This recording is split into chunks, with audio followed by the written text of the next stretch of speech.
பார்வதிக்கு நல்லா வேணும், கம்மு கம்மு பேபி பேபி அப்படின்னு சொல்லிட்டு தெரிஞ்சதுக்கு நல்லா வச்சு ஆப்பு வச்சு விட்டு போயிட்டாரு. ஏன்ட்டெல்லாம் இதெல்லாம் வச்சுக்கிட்டு இருக்க கூடாது, நான்லாம் வினோத் பக்கம் தான் நிற்பேன், உனக்காக நான் எதுக்கு நிக்கணும் அப்படின்னு சொல்லிட்டு ரெண்டு பேருக்குமே பிரேக்கப், சரியான சண்டைகள் போயிட்டு இருக்கு அப்படின்னே சொல்லலாம். எல்லாத்தையுமே நம்ம ஃபுல்லாவே பார்த்தரலாம். ஹாய் மக்களே, நான் உங்க ஷாம். நிறைய பேர் வீடியோ பாக்குறீங்க, லைக்கே பண்ண மாட்டேங்கிறீங்க, அதனால வந்து வீடியோ போறதுக்கே மனசு வர மாட்டேங்குது, வியூஸும் போக மாட்டேங்குது. அதையும் கொஞ்சம் லைக் பண்ணி சப்போர்ட் பண்ணீங்க அப்படின்னா ரொம்பவே சந்தோஷமா இருக்கும். நிறைய வீடியோக்கள் நானும் போட பாக்குறேன். அதாவது இப்போ இன்னொரு ப்ரோமோ ஒன்று வந்திருக்கு. அதுல பாத்தீங்கன்னா ஆல்மோஸ்ட் வந்து லைவ்ல போன விஷயங்கள் தான். அதாவது கேப்டன்சி டாஸ்க் வந்து நடந்துச்சு. அதுல வந்து பாத்தீங்கன்னா இந்த கோர்ட் டாஸ்க்ல வந்து யாரெல்லாம் ஜெயிச்சாங்களோ அவங்கெல்லாம் வந்து கலந்துக்கலாம் அப்படின்னு சொல்லிட்டு பிக் பாஸ் சொல்லியிருந்தாரு. அது மட்டும் இல்லாம அவங்களுக்கு ஹெல்ப் பண்றதுக்காக ஒருத்தரும் வந்து இருக்கலாம் அப்படின்ற மாதிரி சொல்லியிருந்தாரு. அதனால ஒவ்வொருத்தரும் வந்து பாத்தீங்கன்னா தேர்ந்தெடுத்தாங்க. இப்போ சுபிக்ஷா பொறுத்தவரை விக்ரமா தான் தேர்ந்தெடுப்பாங்க. இப்போ வந்து ஒவ்வொருத்தரும் ஒரு தேர்ந்தெடுக்கும் போது பாரு அப்படின்னு சொல்லும் போது வீட்டுக்குள்ள ரெண்டு பேர் யாரும் ஒன்னா இருக்காது, கன்ஃபார்ம் வந்து கமருதீன் தான் சேர்ந்திருக்கணும். ஆனா இந்த இடத்துல பாத்தீங்கன்னா கமருதீன் வினோத் அவர்கள் கேட்டுக்கொண்டதுனால வினோத்துக்கு நான் வந்து அவருக்கு வந்து சப்போர்ட்டிவா இருக்கிறேன் அப்படின்னு சொல்லிட்டு அவரை கேப்டனுமே ஆக்கி விட்டார். அந்த கடுப்பு வந்து கண்டிப்பா பார்வதிக்கு இருக்கதான் செய்யும். என்னைய பொறுத்தளவு இந்த வாரம் பார்வதி மட்டும் கேப்டன் ஆயிருந்தாங்க அப்படின்னா வீடே வந்து ரணகலமா இருந்திருக்கும் அப்படின்ற மாதிரி தான் எனக்குமே தோணுச்சு.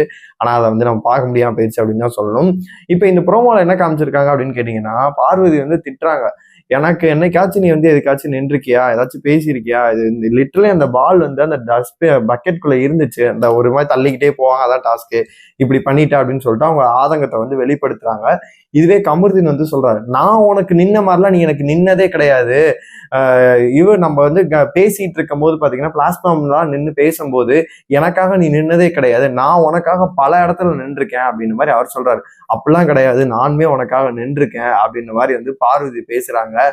இந்த மாதிரிலாம் ஏன்ட்டெல்லாம் பேசிட்டு இருக்க கூடாது, நான் அப்பவே சொன்னேன் நான் தனியா கேம் ஆடுறேன்னு சொல்லிட்டு, நீ தான் வந்து என்னை கெடுத்துக்கிட்ட, நான் தனியா கேம் ஆடி ஜெயிச்சிருப்பேன் நேரம் அப்படின்ற மாதிரி அவர் பேசிட்டு இருக்காரு. எனக்கு ஒன்றும் புரியவே இல்லை. கமருதீனை பொறுத்தளவு ஸ்ட்ரெயிட் ஃபார்வர்டு தான், ஒத்துக்கலாம், அதுக்குன்னு இப்படியாப்பா அப்படின்ற மாதிரிதான் இருக்கு. பார்வதியோட ஷேடோவில தான் தெரிஞ்சுக்கிட்டு இருந்தாப்ப இவ்வளவு நாளுமே. பார்வதி எங்க போனாலும் போறது, பார்வதி சொன்னா கேட்கறது, பார்வதி மைக்க கழட்டுறது, அந்த மாதிரி விதிமீறல்கள் ஆரம்பிச்சு ஒரு சண்டை அப்படின்னா உள்ள பூர்றது, அந்த மாதிரி எல்லா இடத்துலயும் பார்வதிக்காக தான் நின்றுட்டு இருப்பாரு. இப்ப தலைவனுக்கு எங்க இருந்து கோவம் வந்துச்சு, எங்க இதாச்சு அப்படின்னு சொல்லிட்டு நம்மளுக்கு தெரியவே இல்லை. சாட்டர்டே வச்ச ரோஸ்ட்னால பாத்தீங்கன்னா, அது ரோஸ்ட் கிடையாது, வாரமா ரெண்டு பேரும் உட்காருங்கன்னு சொல்லிட்டு உட்காரதான் வச்சாங்க.